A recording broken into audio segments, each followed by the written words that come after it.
Lists are an important component of your system. Lists are the silos where you import and store your leads. In this video, I will show you how to create a new list.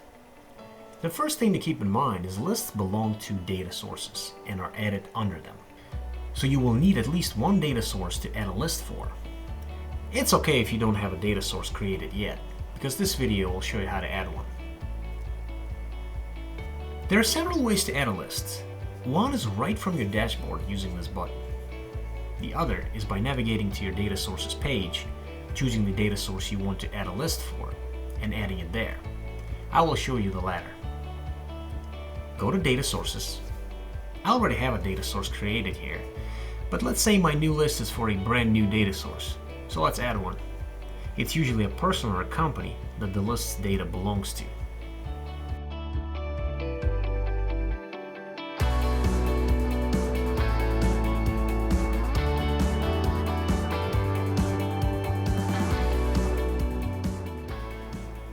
Remember, data sources can have many lists. Now that we have a new data source, click on it and then click on this New List button. Okay, let me go over all the rules for this new list. First is list type. For the purposes of this video, it does not matter what the list type is, so I will add a regular list. Please click on the help icon here to understand the difference between the two list types. Remember that literally the only thing required on this form is the list name.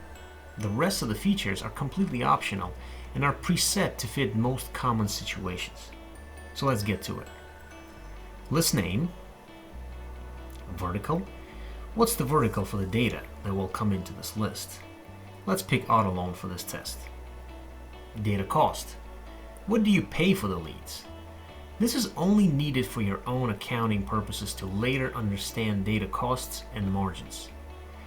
The options here are simple. No cost and fixed cost per lead are self-explanatory. Rev share is a percent of the data sale that you pay the list owner. So let's say this data is given to you by someone who wants 30% of whatever you sell this data for. You would enter 30 into this field. Later, if you sell a lead for 10 cents, IntuList will calculate 3 cents as being owed to the data source. Let's go with a fixed cost for this test. Data sell rules. Oftentimes you want to impose restrictions on how many times and how often your leads get sent out to various destinations. This feature allows you to pinpoint those rules. Let's say that the data that will be imported into this list can be sold once in real time. Then we want to lock it for 7 days and then allow it to be sold as many times as we want after that. Here's how to do that.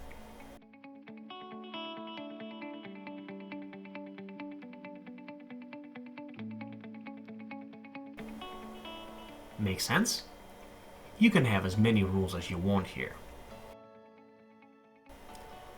List dedupe rules. Deduping leads is important in most situations, and duping rules for your data can take many forms. IntuList gives you ultimate flexibility by giving you all these options. Turn deduping off, dedupe the list against itself, dedupe it against your entire database, or dedupe it against specific lists. All those options have the ability to set a cutoff date, meaning you can say dedupe against ABC, but only go back a certain number of days. Data scrubs. You can reject incoming leads if they don't pass your validation requirements set in this section. I'm not going to go through each and every one of these options. You can easily get the information on a specific scrub here by hovering your mouse over these question mark icons like this. Data append. You can add missing information to the incoming leads. Simple append, if enabled, will append any missing information IntuList can find on an incoming lead from your existing database of leads. For example, a lead is being imported with just first name and email, but a lead with this same email is found in your database and it has first name, last name, address, state, city, and so on. IntuList will take all the fields it found that are missing in the incoming lead and append it. It can be done by email or phone. This service is free. Premium Append will do the same exact thing, but it will use a much larger third-party database to match leads. This service is charged for in addition to your data import rates. Geo and Gender Append are self-explanatory and are free. You can also simply mouse over these help icons to get the full description of those services. Allowed countries. Reject leads if they come in with the wrong country, meaning a country that's not listed here. Required fields. You can make any specific fields required for incoming data. For example, if you check first name and country, leads that come in with either or both of those fields missing will be rejected. And the notes are just for you to enter any additional information the list may require. That's it. Click Save List, and there you are. Thank you for watching.